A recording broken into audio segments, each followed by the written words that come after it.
Hi, I'm Megan. Welcome to today's live reading of Strong Enough by Nicole Craig, presented by Itsy Bitsy Book Bits. Join me. Chapter 1, May 26, 1998. Esme.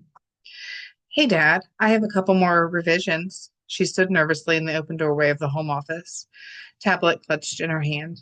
Her long red hair was a perfectly orchestrated French braid, and a light dusting of mascara, blush, and lip gloss had been applied. She watched him remove his glasses as he glanced up at her. Pointing his remote control at the stereo system to lower the volume of the music in the background, he looked at her, indulgent smile on his face. Cherry, your speech is fine. You are fine. I'm sure any minor change you made between now and an hour ago are fine. Come here. She came forward and around the desk to where her father had swiveled his chair to greet her. He grabbed the hand not holding the tablet, his face reflecting confusion. Your speech was perfect. What could you possibly have needed to change? A frown formed on her face, and she ignored his question, instead posing her own. What's with the classical music?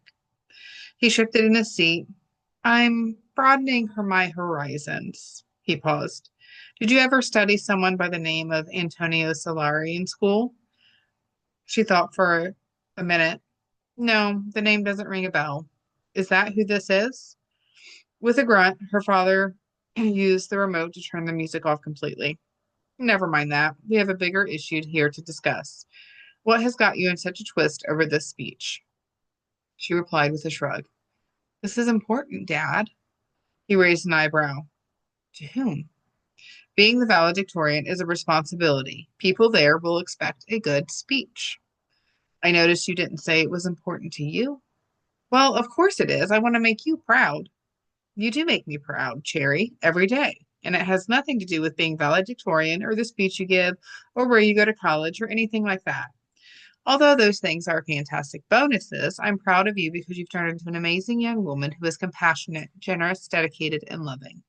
Because of those traits, you are going to do well at anything you put your mind to, and that includes writing and delivering an amazing valedictorian speech.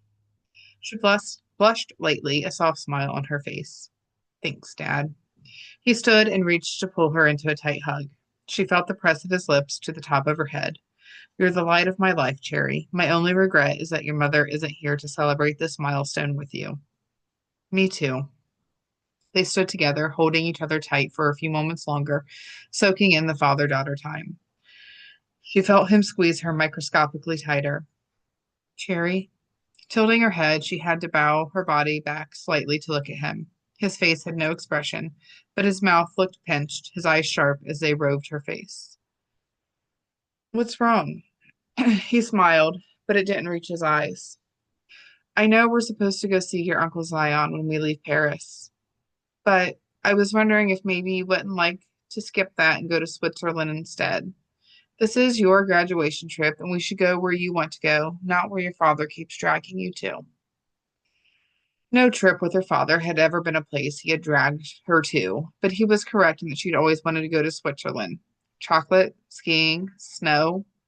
Yeah, I'd love it, Dad, but won't Uncle Zion be upset? It's awfully late notice. It would be a lie if she said she wasn't relieved at the change. She liked her father's best friend, and she loved visiting his banana plantation at the foot of the Pitons. But it was just that. The last year or two, she'd caught him watching her with a funny expression in his eyes. It was nothing she could put her finger on, but it was weird. His expression changed slightly. If she had to name it, it looked like relief. You let me deal with Uncle Zion. When we come back from the ceremony, you'll have to repack your bags a bit, but I'm guessing you won't mind. The smile on his face was bright and genuine. He hugged her tightly again before sitting behind his desk with purpose. All right, when do we need to leave? 10:15. Got it. I'll be ready. Rolling her eyes, Esme turned and walked toward the door. Right, Dad. Believe it when I see it. Esme. She turned around with a frown on her face. He never called her Esme. I love you, Esme. Always remember that. Smiling, she replied, I love you too, Dad. See you in an hour. Esme jogged down the stairs, her graduation gown on, her cap under one arm, and her hand fiddling with getting her earring through her earlobe properly. Dad, it's 10:15. We need to leave in 15 minutes. It was really 10 o'clock, but since her father was always late, she was in the habit of setting the clocks 15 minutes ahead. So when they finally got out of the house, never on the 15-minute early time, they did actually leave when they were really supposed to. Most of the time, anyway. There was no response. She stood at the foot of the stairs, emitting a huff of frustration. Dad, did you hear me? Still no response. St. Mary Ignatius, you'd think the man could be aware and on time today at least. Just the most important day of my teenage life. No big deal. With another puff of air through her lips, she turned and walked toward his home office doors, calling out as she went, Dad, your daughter cannot be late to her own graduation where she is the valedictorian and giving an important speech. She stopped dead in her tracks. The dual doors to the office were closed. They were always open. For them to be closed, even when he took a business call, was not normal. Even when he had a meeting. Never. Never. Hesitantly, she took the last few steps and stood in front of the door. She knocked softly. Dad? No answer. She knocked again, this time a little harder. Dad? Her hand raised to knock again, but something stopped her from touching the door. All the hair on her body felt electrified as she looked left and right down the hallway. A roaring in her ears accompanied her gaze returning to the door, and she swore her heartbeat pumped her blood so hard that the horrific thump thump of its pulse was echoing through her ears and out into the house. The noises increased with each beat to a deafening crescendo as she watched herself reach for the handle. Like in the climactic moment of a horror film, everything went into cliche slow motion as she pushed down and in on the handle to open the door. The office was in shambles. Papers scattered across the carpet like autumn leaves, books pulled from all the shelves, spines torn, pages ripped. The mounted television and the artwork on the walls pulled down, the curtains over the French windows to the backyard and the rods that held them ripped from their hardware and destroyed. Someone had been looking for something. She approached the desk cautiously. In her 18-year-old head, she knew she shouldn't enter that room. She knew she should call the police. Her body, however, was acting of its own accord, her feet moving forward at a slow, regimented pace. Once at the desk's edge, she saw a few drops of what looked like red raindrops on the surface. Dad, she whispered, genuine fear in her voice. There was only silence. On autopilot, she backed out of the room and called the police. Then she called her Uncle Zion, who was in town to help celebrate her graduation. Since her mother died when Esme was 6 and both her parents had been the only children of much older parents, there was no extended family. Her father had raised her completely on his own. She was alone, and Zion was the closest thing she had to family. Hours later, she sat on the sofa in her family home, her arms hugging a throw pillow from the leather sectional. Her graduation ceremony went on without its valedictorian, but Esme didn't give two donkeys in a manger about that. She just wanted her dad. Someone had kidnapped him. But why? Zion arrived quickly to be by her side. While the police were doing their thing in her father's office, two detectives entered the room and the questioning began. When was the last time you saw your father? Just before 9:30, I came downstairs to his office to ask him to hear my speech one more time. What was his mood like? He was his normal self. We had breakfast together around 7 o'clock. He was teasing me, saying that as soon as the ceremony was over, he was kicking me out and renting my room since now I'm a true adult. About an hour and a half later, I went to his office to read him my speech. I'd made a few changes and I wanted his opinion. Then I came down again around 9:30 with a couple of other minor changes. Other than seeming to be preoccupied when I walked in, everything was fine. Preoccupied? That's maybe the wrong word, she admitted. Focused might be a better word. If you interrupt him, he doesn't mind, but it takes a moment or two to reset his brain. He didn't mention any troubles at work, concerns with other people, or anything like that. No, Dad talked about his business with me often. I even worked for him during the summer, so there wasn't much I wasn't privy to. He didn't really work with anything overtly secret. He said nothing else. Nothing out of the ordinary. He told me he was proud of me and that he loved me. Those were things he told me often, if not every day. Her brain reminded her that as she was leaving his office the second time, he called her by her first name instead of his nickname for her. That had been very odd because she hadn't remembered him calling her Esme in years, or really ever. But that wasn't the kind of thing the police were asking about. There's luggage packed and ready to go on a trip in both your room and your father's. Were you heading somewhere? We were going to Paris and Rome for 2 weeks, and then we were supposed to join Uncle Zion in St. Lucia. Dad asked if I would prefer to go to Switzerland instead, since I always wanted to go there, so we agreed to do that. She bit her lip and flashed a look at her uncle. Sorry, I hope you're not mad. Her uncle flashed a smile and shook his head. Of course not, my dear. It was your graduation present. It should have been all about you and not business. The lead detective flashed a look at the well-dressed man beside her. Uncle Zion? The detective asked. The man in question directed his attention to the detective as he stood. Zion Norton. I was Grayson Bosworth's partner, and dare I assume it, his best friend. I own Nimbus Corporation, he explained. My company makes the planes that Esme's father's communication systems go in, and that's how we met. We discovered we had many of the same goals, so eventually our working relationship turned into formal partnership. He's not really my uncle, Cherry added. My parents didn't have siblings, but we see him so often that he's like an uncle. We visit him at least twice a year in St. Lucia, and he visits here a few times as well. The police continued to ask their questions, most of which Esme felt helpless to answer. None of this made any sense to her. While her father was a successful business owner and wealthy in his own right, on top of it, he'd never mentioned business deals that had gone badly or disgruntled employees. She was sure those things had happened, but he clearly had not been concerned enough to mention them to her. And yes, when you had money, kidnappings were always a possibility, but again, he had said nothing to her. People might argue that he wouldn't in order to protect her, but she knew her father. In reality, he had been very open with her about the dangers of being his daughter. So much so that he made sure she had taken self-defense courses, and he had a military friend from the Navy teach her how to escape certain situations. So no, there were no threats to him she knew of because he would have told her, wanting her to be aware for her safety. Hours later, she was startled at Zion's soft calling of her name. The police were gone, and it was just the two of them in the room.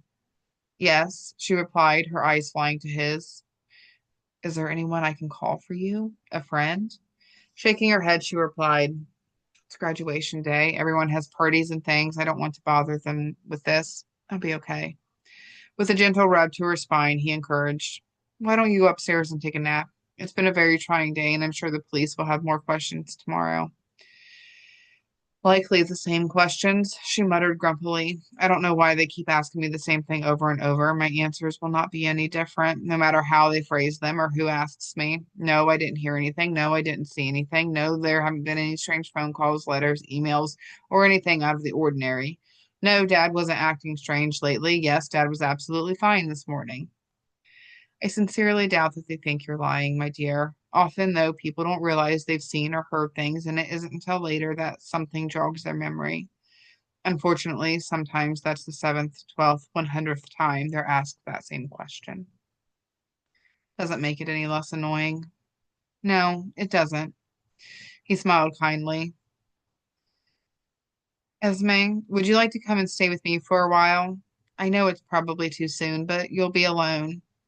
But here you'll be alone. It's an enormous house to rattle around in by yourself. At least in St. Lucia at Les Verts de la Mer, you'll be surrounded by people, and if your father is found, I can get you home quickly. She found herself stiffened at his words. When? Excuse me? When? You said if he is found. When he is found. A hand over his heart, his expression regretful, he bowed his head. I apologize, my dear. I didn't think before I spoke. Of course, when he is found. She stood from the couch and felt her heart rate race with irritation despite his backtracking. Thank you for the offer, Uncle Zion. I appreciate you looking out for me, but I'd much rather stay here and be here when he comes home. I understand. He gave a short nudge toward the door with his head. Go on, try to get some rest. This will be over soon. But it wasn't over soon. Days passed, weeks, eventually the entire summer. There were no clues other than the destroyed office and a few drops of blood, which were her father's. Every time she thought about it, she questioned where the blood had come from. A hit to the head, a punch to the face. She worried he was in pain and still hurting. No ransom requests came. There had been no withdrawals from his bank accounts. Investigators found his phone on his office floor, but after reassembling it and examining it, they found no unusual calls or numbers. The detectives had his computer files and drives investigated. Nothing appeared tampered with or removed. He was just simply gone, and he never reappeared. Throughout the week, Zion kept in touch and he continued to offer his support. He'd hired his own private investigators to look into her father's disappearance. He'd called in favors from people he knew who might have access to resources law enforcement didn't. He'd continued to invite her to his home as a place to rest and wait. She'd thank him for his efforts, but she continued to refuse his offer to go to St. Lucia. Even if her father wasn't here, she felt closer to him being at home. Eventually, the police moved on to other cases. Even the FBI had given up. She didn't blame them. Esme was a practical girl. With nothing to work from for so long, they couldn't keep working on his case when there were other cases to be solved. They assured her they would keep trying, but she knew it was done.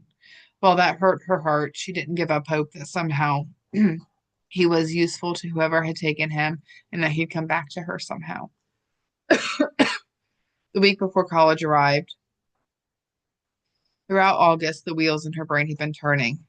She had to make a choice. Early in the year, she had accepted offers from 12 universities, including MIT and Stanford, but she chose Georgetown, her local university, to study business and politics like her father.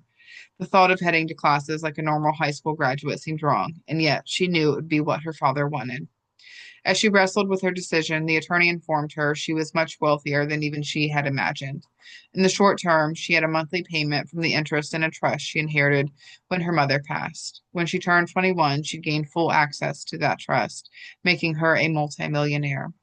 Her father had a vast Her father also had a vast family fortune at his fingertips since he was an only child. His money was in a trust for Esme as well. However, she'd have to wait longer for that money since he'd have to be declared dead in order for it to come to her. She'd much rather have him back than gain access to that money. The week before classes began, she was sitting behind her father's desk, a habit she had picked up when she needed to think clearly, and she made plans. With no leads in her father's disappearance, the choice became obvious to Esme. Learn everything she could as fast as she could in every area possible that might help her find her father: politics, business, languages, communication, computers, law, and then find people whom she could use to put her search into motion. When classes started, instead of taking part in dorm life as planned, she stayed at home and headed to classes. Despite a heavy course load, she excelled in her classes and vowed never to rest until she found her father or brought his kidnappers to justice. 5 years later, with her final exams and papers turned in and her master's degree validated, she walked out of her apartment on graduation day as if headed to the ceremony. However, when it started, Esme Bosworth's seat at the ceremony was empty. When her name was called, she was not there to accept her diploma. Once a year, she made a call to her Uncle Zion to check in, assuring him she was healthy and safe. To everyone else, Esme simply disappeared. She never told them where she was or what she was doing. She simply followed the plan she'd set in August 1998. Tribe Corporation and the Dead Men were born.